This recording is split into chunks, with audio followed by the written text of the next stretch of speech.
दोस्तों, जो लोग आज के व्यस्त जीवन में कुछ ज्यादा ही व्यस्त रहते हैं, उनको ध्यान जैसी चीजों के लिए समय नहीं मिलता, तो ऐसे में उनके पास एक ही तरीका बचता है कि वो अपनी नींद को ही ध्यान में बदल दें। नींद में लगभग आपकी अवस्था एक बेहोशी की अवस्था होती है, लेकिन नींद में होश पूर्वक जाया जा सकता है, यानी आप सोते भी रहेंगे और होश में भी रहेंगे। तो सबसे पहले कुछ जरूरी बातें जो आपको सोने से पहले याद रखनी चाहिए। जैसे जब आप बिस्तर पर सोने जाते हैं तो याद रखें, बिस्तर पर जाने से तुरंत पहले आपको भोजन नहीं करना है। आमतौर पर ऐसा होता है कि आप रात्रि का खाना खाते हैं और तुरंत अपना फोन लेकर बिस्तर पर लेट जाते हैं और फिर थोड़ी बहुत देर आप वही सोशल मीडिया की बकवास देखते हैं या फिर इधर उधर की बेकार की चीजें, और ये सब कुछ करने के बाद आप अंदर से और परेशान हो जाते हैं। अब इसमें आपको अच्छी नींद नहीं आने वाली। अगर नींद आ भी जाती है तो आपने जो कुछ सोशल मीडिया पे देखा या जो भी कुछ अपने मोबाइल में फालतू की चीजें देखी, उन सब का प्रभाव आपके मन पर यानी आपके भीतर होगा। नींद आने के बाद भी आपको कुछ गलत सपने आ सकते हैं, तो आपको बिस्तर पर जाने के 2-3 घंटे पहले ही भोजन लेना है, जिससे कि आपका भोजन डाइजेस्ट हो जाए। बेहतर होगा कि आप थोड़ी शरीर की शुद्धि कर लें, यानी अगर आप स्नान नहीं कर सकते, अपने हाथ पैर धोकर बिस्तर में जाएं। सोने से पहले पानी जरूर पिएं, क्योंकि पानी आपको आंतरिक और बाहरी तौर पर प्रभावित करता है।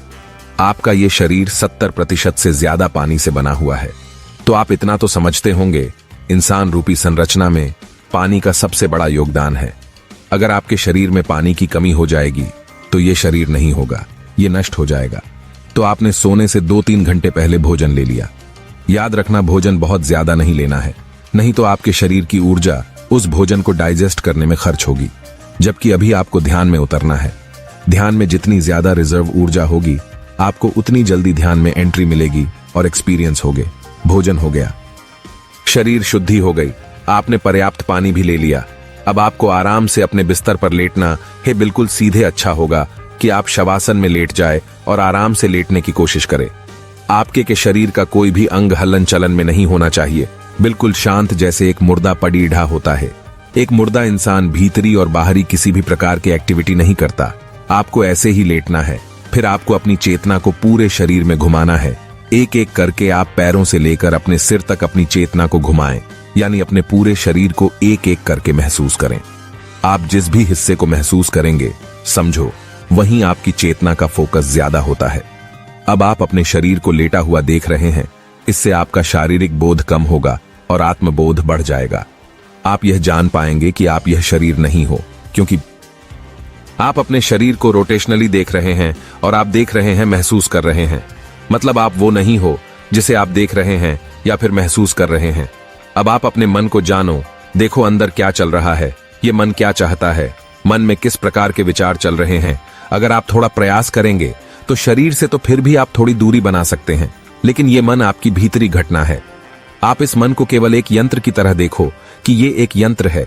इस यंत्र में कुछ विचार चल रहे हैं, ये कुछ सोच रहा है, इसमें कुछ पुराने और नए अनुभव है, ये आगे और भी अनुभव को जमा करेगा। अब कुछ देर आप इस मन को एनालिसिस करोगे तो आपको हल्का हल्का बोध होगा कि आप ये मन भी नहीं हो, और आपको ये दृढ़ संकल्प करना है कि जो आपके बेड पर ये पड़ा अंग शरीर है, ये आप नहीं हो, और आपके भीतर आपके मन में जो विचार चल रहे हैं, आप वो भी नहीं हो, तो आप हो कौन? आराम से गहरे सांसें लीजिए। सांसें नाभि तक जानी चाहिए, बिल्कुल रिलैक्स। सांस लेते रहे, बाहर छोड़िए। सांस को भीतर लीजिए, बाहर छोड़िए। आपका शरीर बिल्कुल शांत, गहरी सांस लीजिए, बाहर छोड़िए। आपका शरीर बिल्कुल शांत पड़ा हुआ है। आपने इतना हल्का महसूस पहले कभी नहीं किया, क्योंकि आपके भीतरी और बाहरी रचना में जो भारीपन होता है, वो आपके शरीर और मन के बोध की वजह से होता है। आप इस शरीर को मैं समझते हैं या फिर आप अपने मन को ही मैं समझते हैं। आपका यह शरीर किसी भी घटना में भाग लेता है, उसके बाद मन अपना कार्य करता है, उस घटना से जुड़े हुए विचारों को उत्पन्न करता है। विचारों से और नई विचार पैदा होते हैं, और आखिर में आपका ये मन और शरीर आपके मानसिक और शारीरिक कष्टों का कारण बनता है, आपको सही रास्ते से भटकाता रहता है। लेकिन इस प्रक्रिया में आप अपने शरीर और मन से मुक्त होने लगोगे। ऐसे ही कुछ ध्यान की अवस्था में होता है। बस आपको ऐसे ही लेटे रहना है, लंबी श्वास लेते रहना है। श्वास प्राकृतिक होनी चाहिए। अब आप धीरे धीरे अपनी नींद में प्रवेश पाएंगे, लेकिन याद रखना, नींद में प्रवेश करते समय आपको सजग और होश में रहना है। क्योंकि आमतौर पर जब किसी व्यक्ति को नींद आती है तो वो बेहोश हो जाता है, पर वो और होश में रहना है, क्योंकि आमतौर पर जब किसी व्यक्ति को नींद आती है तो वो बेहोश हो जाता है। आप कहते हैं ना कि रात में 11 बजे सोया। असल में आप अपना सही समय कभी बता ही नहीं सकते कि आप कितने बजे सोए, क्योंकि जब आपको ठीक नींद आती है तब आप बेहोश हो जाते हैं। लेकिन अब आपको होश पूर्वक जागते हुए नींद में प्रवेश करना है। चिंता ना करें, आप अभी सोएंगे, लेकिन ये नींद एक योगी की नींद होगी, एक ध्यान की अवस्था होगी। अब आप सोते हुए भी जागे रहेंगे, क्योंकि नींद की आवश्यकता आपके शरीर को होती है और आपका शरीर प्रॉपर नींद ले लेगा। आप इस शरीर और मन से ज्यादा चिपके हुए हैं। इनफैक्ट आप ये खुद को यही समझते हैं। तो जब आप होश पूर्वक नींद में प्रवेश करेंगे तो आपका ये शरीर और मन का बोध बहुत कम हो जाएगा। कुछ दिनों के प्रयास के बाद आपका कनेक्शन कट जाएगा और आप जान पाएंगे कि असल में आप ये शरीर नहीं हो और मन भी नहीं, और उदय होगा उस आत्मा का। आप उसका बोध कर पूर्वक नींद में ध्यान प्रवेश पाने के लिए आपको कुछ दिन का प्रयास करना पड़ेगा।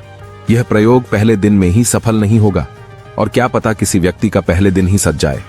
और ऐसी निद्रा में अगर आपको कुछ स्वप्न आते हैं तो हो सकता है ये नेचर, ये यूनिवर्स आपको स्वप्न के जरिए कुछ मैसेज देना शुरू कर दे, आपको रास्ता दिखाने। कुछ दिन के प्रयास के बाद जब आप इसमें सफल हो जाएंगे तो आप वही व्यक्ति नहीं रहेंगे जो आप पहले थे। लगभग ये वही अवस्था हो जाती है जैसे किसी साधक को समाधि में अनुभव होते हैं। अब आप जीवन को दूसरे नजरिए से देखेंगे और अपने मृत्यु के पल में पूरी तरह से होश पूर्वक रह पाएंगे। आप दूर से अपनी ही मृत्यु को आते हुए देखेंगे और अपनी ही शरीर को देखेंगे कि आत्मा किस प्रकार इस शरीर से अलग हो रही है। आप सब कुछ भले भांति होश पूर्वक देख पाएंगे और ये अनुभव आपको जन्म मरण के चक्कर से मुक्ति दिलाएगा। इसी को मोक्ष कहते हैं।